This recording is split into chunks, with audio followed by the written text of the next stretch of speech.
Yesterday marks 1 year since the death of Earl Moore Jr. The 35-year-old died at a local hospital after police were called to the home where he was staying during a medical emergency.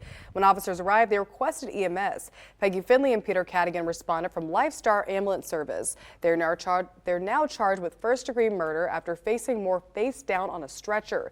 Yesterday, his family had a balloon release to honor and remember Earl. This isn't the first time his family held a balloon release for him. Now, they also honored him with one on his birthday earlier this year. I just miss my brother so much. I always think about him every day. It ain't a day that don't go by that I don't think about him. Moore and her family says a balloon release has become a tradition for them, and they plan to do this every year. And Fox Illinois' Julia Rosier joins us with how his family is coping a year later and a breakdown of the case.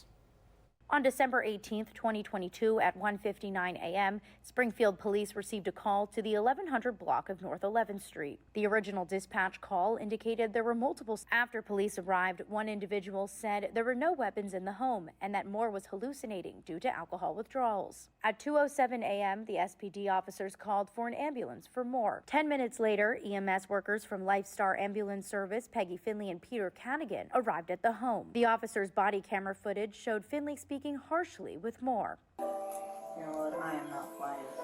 Come on, Earl. Let's move, my man. What happened? Stupid. Stop. Sit up.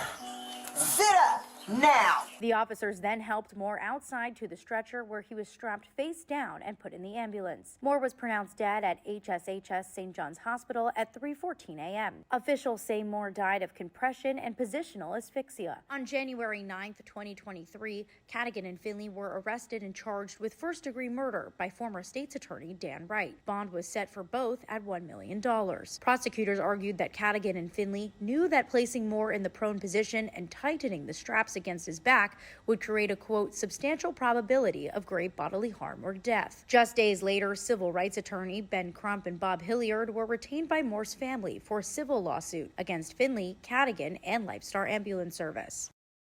Thank you, Julia, for that report. Both the state charges and civil lawsuit are ongoing cases, but attorneys for Finley and the state have said that there's more discovery to go through, so trial is not expected to start anytime soon.